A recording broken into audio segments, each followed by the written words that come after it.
Hi there, my name's Stuart and this is your LEGO Games and Movie Counterparts comparison. Yeah! Joining me today is Ryan and John. Hello, hello. Hey, hey. And in this podcast we'll show you the highs.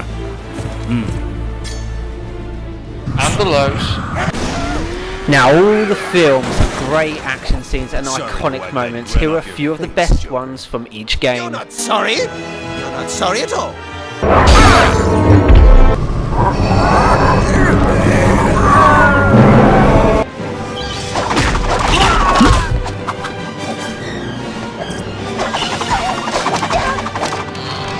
Riddle me this. What's green and found in your wallet?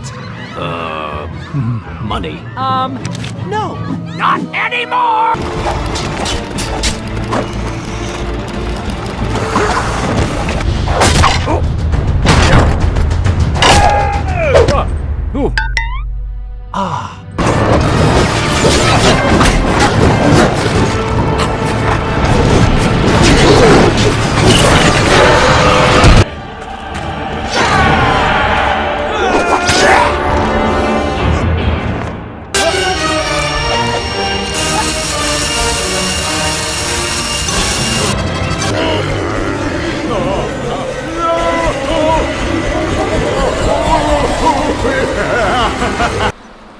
Now, we all know with great characters comes great responsibility. Oh, dude, this isn't Spider-Man. True. Okay, however, I'm Batman. That scene takes me back. A classic. Okay, guys, so this is LEGO Batman 2, yeah? Yeah, and with 50 playable characters that you can unlock, and 10 DLC characters you can buy. That is a lot of characters. However, are they all just the same? No. They each have their own individual powers. For example, Superman can fly, Batman can glide and use different power suits, and the Flash can run really, really fast. Let's not forget the DLC characters, guys. Yes, 10 in total, roughly £2 each, but may vary. But there are some great choices, such as Zatanna, who uses magic, and Nightwing, a very agile and athletic character. These characters are good, but how about if they don't suit your fancy? Well, don't worry about that. You can create your own. Yes, there's 10 created character slots to be exact. However, guys, should point out, unlike games such as DC Universe Online, you cannot custom their abilities. But don't let that put you off, as the gameplay and cutscenes will make it well worth the time. Yeah, this is something I must say as a regular LEGO gamer. I can back up what they're saying, and they are getting very good at these cutscenes.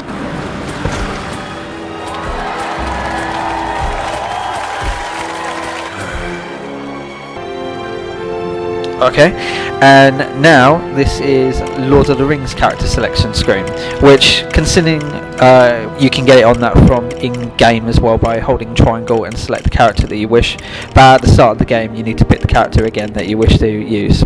There's much more options as well, and as you can see down below, there's 10 DLC characters as well which you can use, which is something that Indiana Jones didn't offer.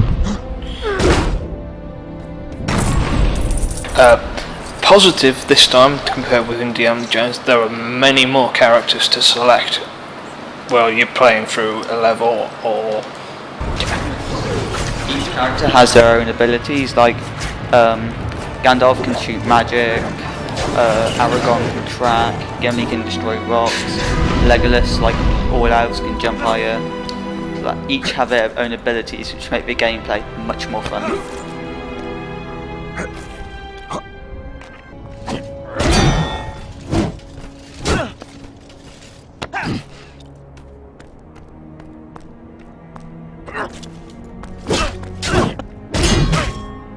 Okay, so this is Indiana Jones, and this is the character selection screen.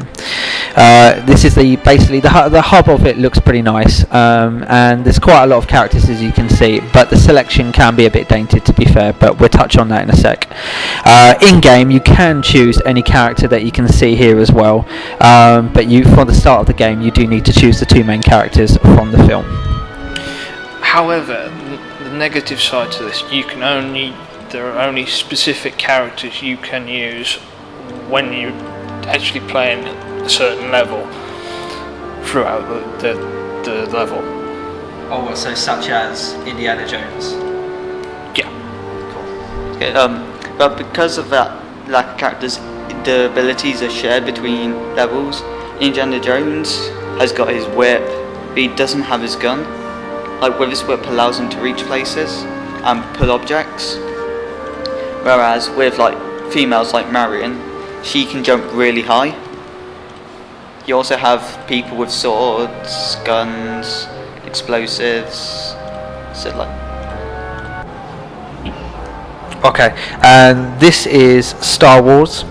As you can see, again, large character selection, and obviously on that the hub of it is pretty nice as well. The outline of it is really good. There's a few DLC characters on that you can again unlock. And the downside though, however, unlike Lord of the Rings, you can't actually choose your character in game. So the character that you select at the start is the character you'll be using. Again, positive, same as Lord of the Rings, you have many characters to choose from while playing the game. Each character have their own abilities, like Jango Fett and Boba Fett can hover and fly using their jetpacks, as well as shoot rockets like all the other bounty hunters, whereas Jedis can fly, use the Force, have lightsabers, deflect bullets. Like droids like 3CPO and R2D2 won't get attacked, and clones are pretty standard. Just strong with this one. Luke, trust me.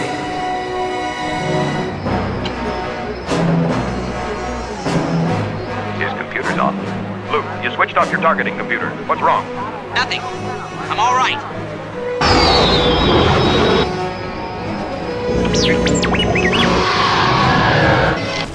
Okay, so now this is LEGO Pirates of the Caribbean.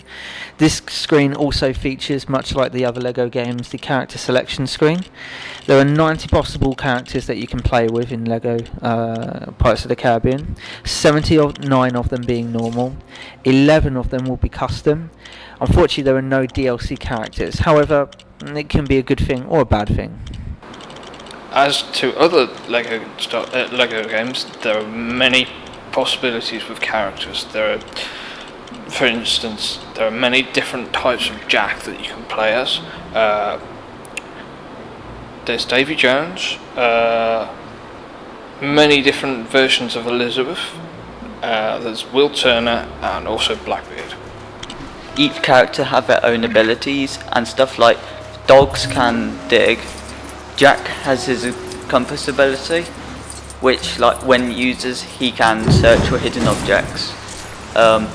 Blackbeard's sword shoots out a red lightning sort of thing which repels people away, and if they get caught in it long enough they'll be killed. There's hammers and throwing hammers.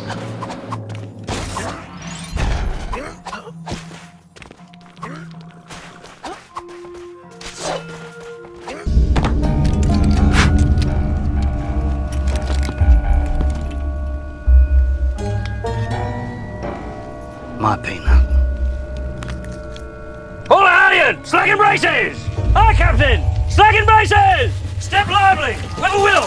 Aye, right away, sir. I've got the fire down below! Help! Okay, before we show you the action scenes, we'll show you how similar the LEGO cutscenes are compared to the original film version. So yeah, this is Lord of the Rings, and this looks pretty good. I mean, like, I like the way they're on that. They've got all their 3 rings there. I'm glad you were on the right hand side. Exactly the same, obviously, as the film, so that's why it looks so good. Dwarves stay in the same formation, with like the comedic values, like one having a beer mug as well. Yeah, this bit's quite funny, obviously, as well. Yeah. Drops the ring. Now, the one person drops his where it doesn't in the film, as you can see, and it's also a longer cutscene. Yeah. This is one of the best bits on that I really like about the comparison. Also, as you can see, like the Shire, and then Rohan, and I think on that the whole map in detail, like that's going to be something really good for fans.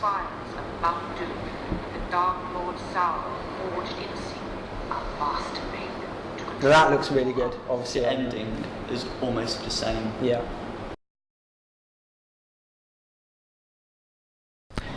prologue level. This is the prologue level, as Stu has mentioned, showing the battle between Isildur and his son against Sauron. And as you can see that there's hearts in the top of the screen. Those hearts represent how much health Sauron has, and the aim is to get all those hearts, to take out all those hearts. Now the only way you can obviously hit Isildur successfully is by using his sword On his axe. When he's got it wedged in the ground, that will lose his health. So when Sauron slams his axe down, you can then hit him with Isildur's sword. And like there's obstacles going along the way, like every time it's not stuck, there'll be something like the lava plume you could see, or trails of fire going around. So even if it doesn't get stuck, it'll keep you running and dodging. As you can see now, it got stuck in the floor.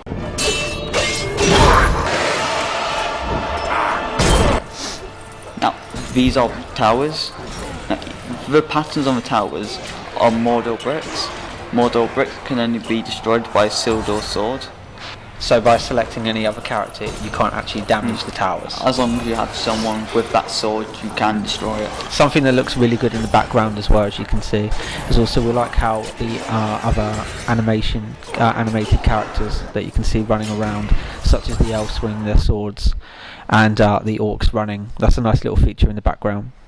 Here we have a cutscene introducing Helm's Deep, which is downloadable on the Xbox and the PS3.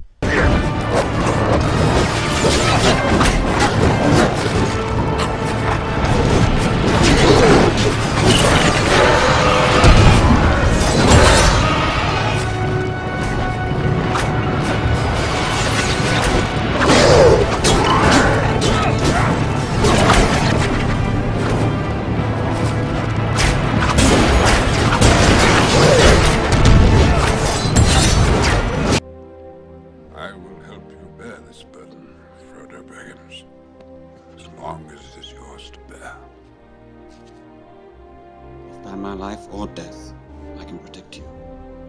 I will. You have my sword. And you have my bow. And my axe.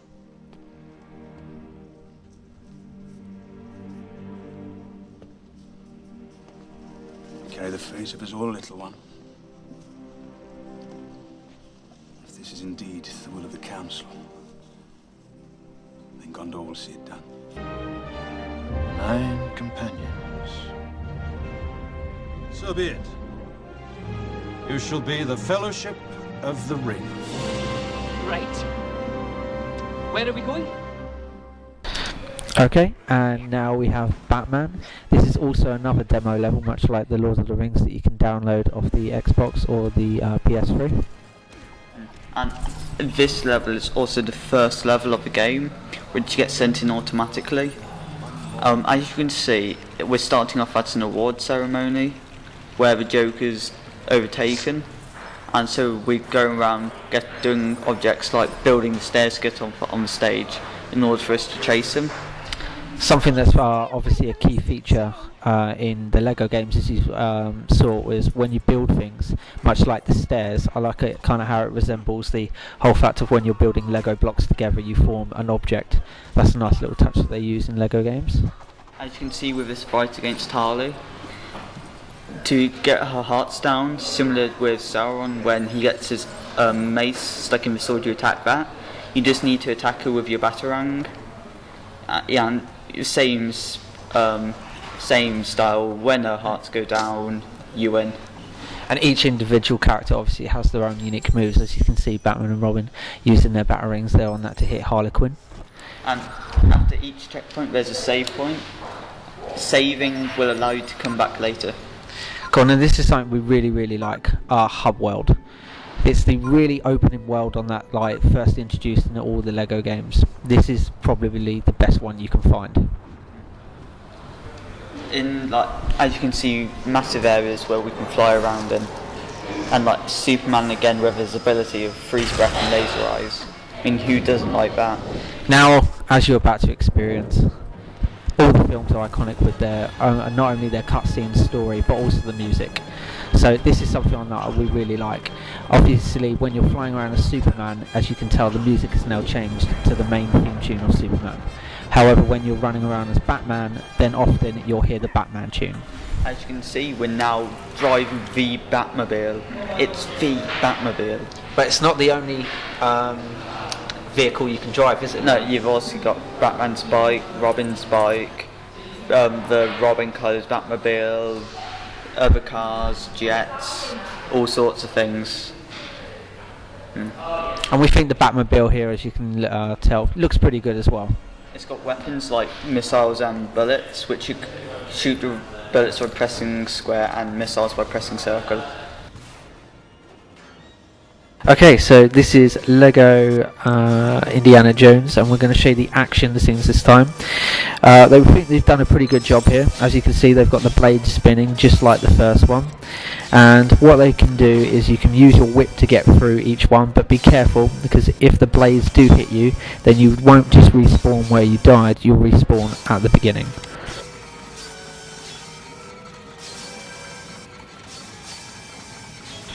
The second trial is the part where Indy needs to spell out the name of Christ, and we've learnt to our peril that you die a lot on this section, because if you spell it wrong you fall through the floor.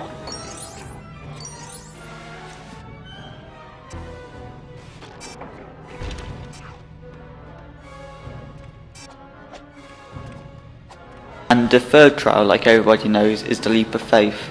It's represented in this game by the two strings on the side. You get both your characters to jump on them, and it shoots sand across. And when you cross the bridge, you'll go into the next cutscene.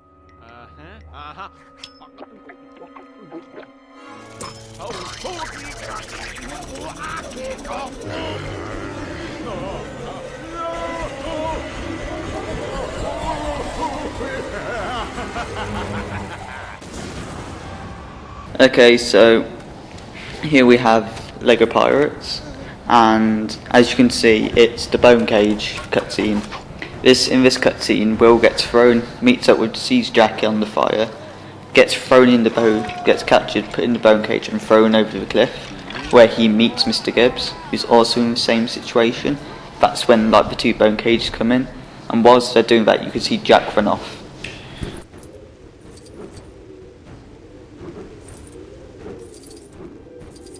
This clip showing Stu and Ryan playing in bone cages, going around the mountainside. And yes, again, it is easy to die at this section because, as they found out today, by rolling off. yeah.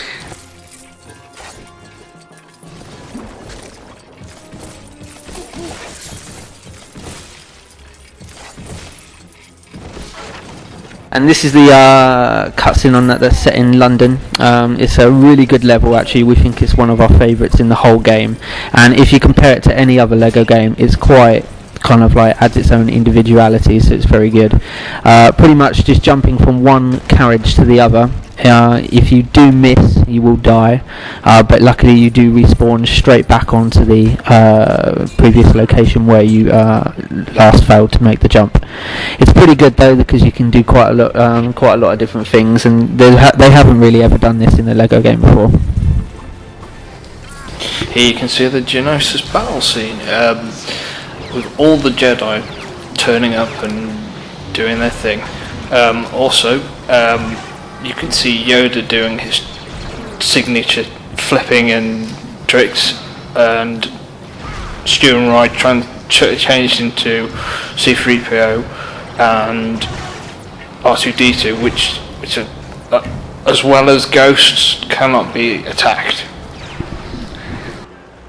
And in the hub worlds, Mos Eisley, you can attack people, and if you attack one and kill them, it will turn into a full-scale assault, and it's just really nuts. Pretty much like Grand Theft Auto getting more stars. Yeah.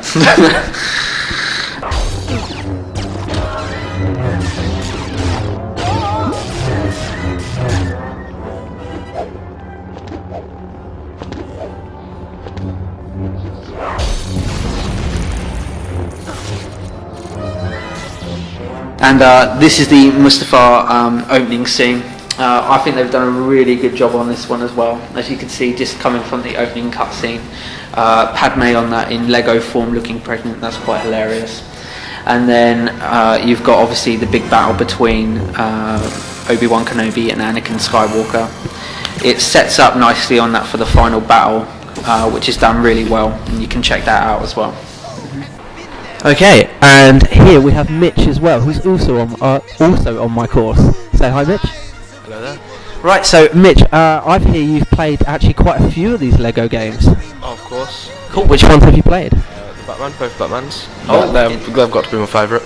Okay. Although I'm a big fan of the Star Wars ones, but yeah. Pirates of the Caribbean's bottom of the list. They're the only ones I've played. Okay.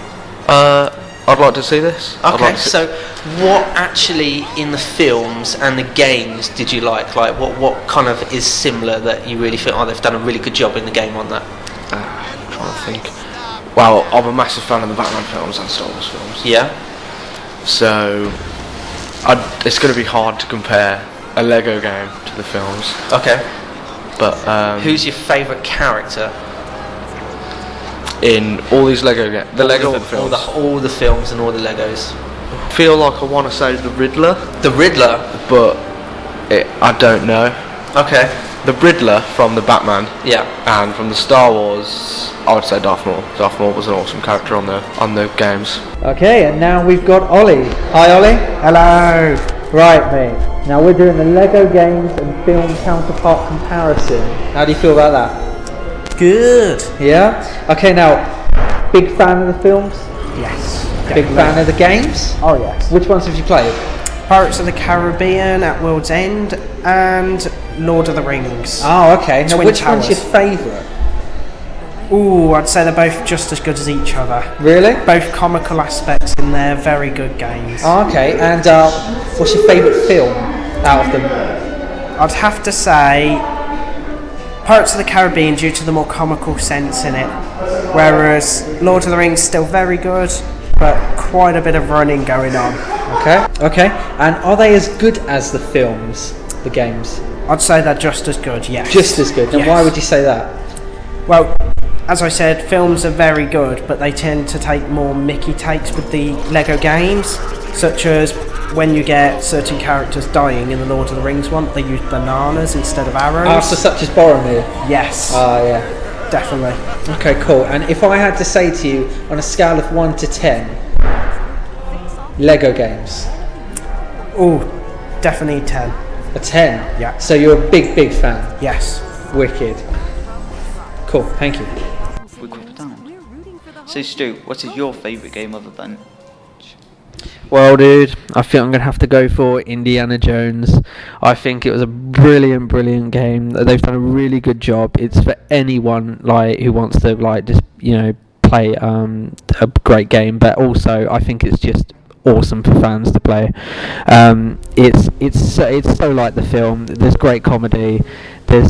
The music is just fantastic. They've grabbed every single theme tune to the game to the film that you can think of, and the characters are just done so well, and it is visually just very impressive. What about you, John? What's your favourite game? It's got to be Star Wars. I mean, they've kept to the foundations that is Star Wars, but they've added obviously the Lego comedy and fun for everybody to play, really. Would you like me to find you a box? How about you, Ryan? What's your favourite game? My favourite game is the Lego Batman 2. It's because you've got such great characters and your favourite DC heroes and villains like Batman, Superman, Green Lantern, Joker, Lex Luthor, Man-Bat, Killer Croc, stuff like that. You got great vehicles like the Batmobile, with some exclusive coloured ones like Batman's Batmobile but Robin coloured, as well as the city looks great, and you got a lot of play options in levels and free play. So it begins. So Stu, how would you rate the games? Well, I would say next to the film, I would say Indiana Jones is a close second, unfortunately. I mean, it is a brilliant game, as I've already said, and they just keep you laughing all the way through, much like the films were doing as well. Even though, as well, obviously, it's great for fans to play because it's an interactive experience, and it's great for even kids. Like, anyone can play it. But I would say, it's like, if I had the choice, I would still rather watch the film than play the game. So, what score would you give it? Well, the game, I am actually going to give it a quite high score because, as I said, it really is that good. And obviously, unlike the film, I suppose the advantages with the game is you can keep playing it, whereas a film, you wouldn't keep watching it like every other day. So, I'm going to give the game a 7 to 8. Actually, no, I'm going to give it an 8 overall. And then the film, I'll give a 9. Yeah, very close, but the film just gets one over. I think I'm giving it pretty much due to the whole experience. It set the bar, so yeah. Okay, John. So what about you? What would you say in close comparison and a final score? Comparing the game to the film, like I mentioned before, they've definitely kept all the key elements and the key characters with the addition of the comedy, of course. I'd give the game an 8 or 9, and the film 9 to 10. How about you, Ryan? What do you reckon? What rating? Batman, because it doesn't really have the film to compare to, but it's got features from all the films.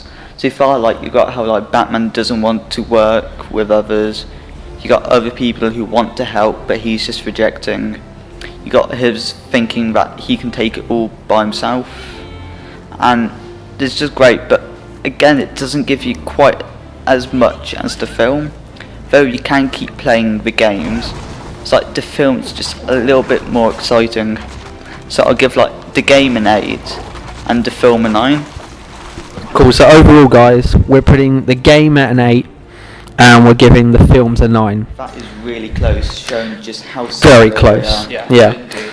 But that doesn't mean, guys, on that you shouldn't obviously play the game as we've shown you. It is well worth playing, and if you're fans of the films, I would definitely play these games. It's a great series with their own twists in it. Yeah, definitely. Cool, guys. Well, I think it's been a pretty good podcast. I'm Stuart. I'm John. And I'm Ryan. And thanks for watching our Parallel Games podcast.